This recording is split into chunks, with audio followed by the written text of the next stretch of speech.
le petit chaperon bleu à pois blancs. Dans son lotissement, tout le monde appelait Marilou Chaperon.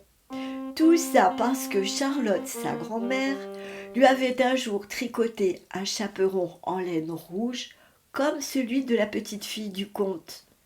J'adore Charlotte, mais je déteste ce qu'elle tricote, ronchonnait Marilou quand elle mettait ce drôle de bonnet terminé par une petite cape.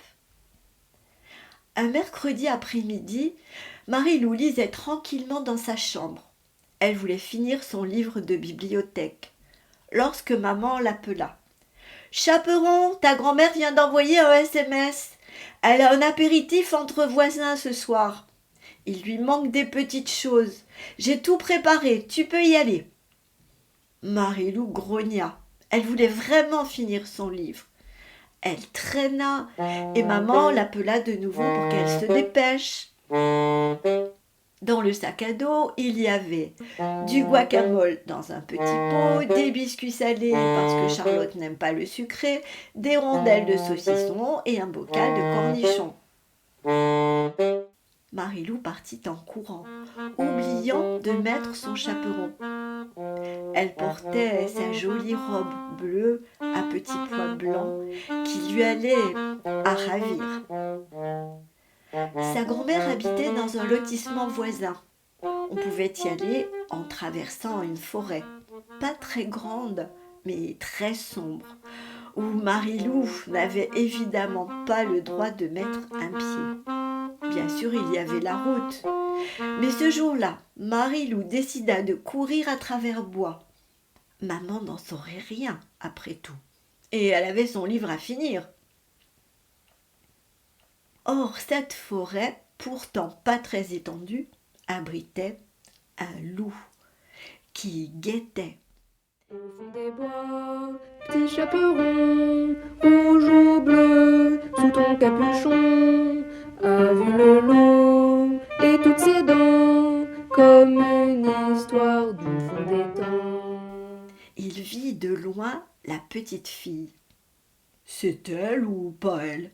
marmonnait-il. Il faut dire qu'il était très myope et ne portait pas de lunettes. « Voyons, je ne vois pas de rouge, on dirait plutôt du bleu. On m'avait pourtant raconté. » Le loup sortit de derrière un sapin et s'avança vers Marilou. « Bonjour, est-ce que tu es le petit chaperon rouge ?»« Non, c'est pas moi, et j'ai pas le temps, » dit Marilou. Et bing, elle lui flanqua un coup de pied dans les tibias. « Pardon, je voulais juste, » bredouilla le loup, estomaqué.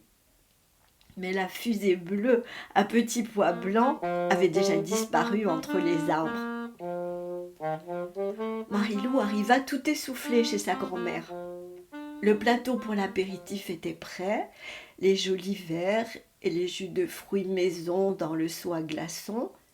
Les amis de Charlotte ne buvaient pas d'alcool. Toutes les deux, elles disposèrent sur un plat les bonnes choses apportées par Marilou. Et les voisins commencèrent à arriver. Tout le monde s'embrassait, bavardait, riait. « Il manque Jean-Loup, » dit Charlotte. On sonna à la porte. « Voilà Jean-Loup. » Il plaqua 2 gros baisers sur les joues de Charlotte.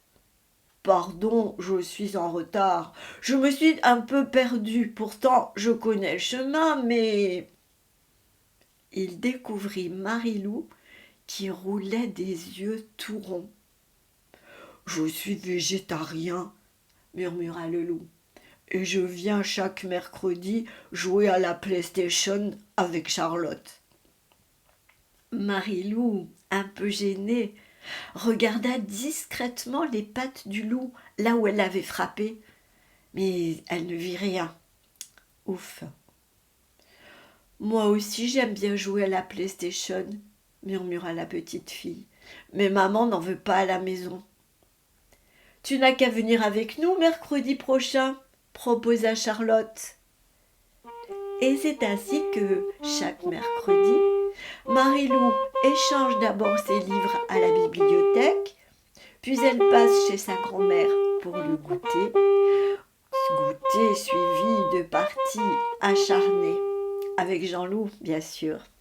Au fond des bois, le grand loup gris avait bien ce grand appétit, mais voulait juste bien vérifier que les contes disent la vérité. Le loup n'est pas garrot, il n'a pas mangé Marie-Loup. Le loup n'est pas garrot, il n'a pas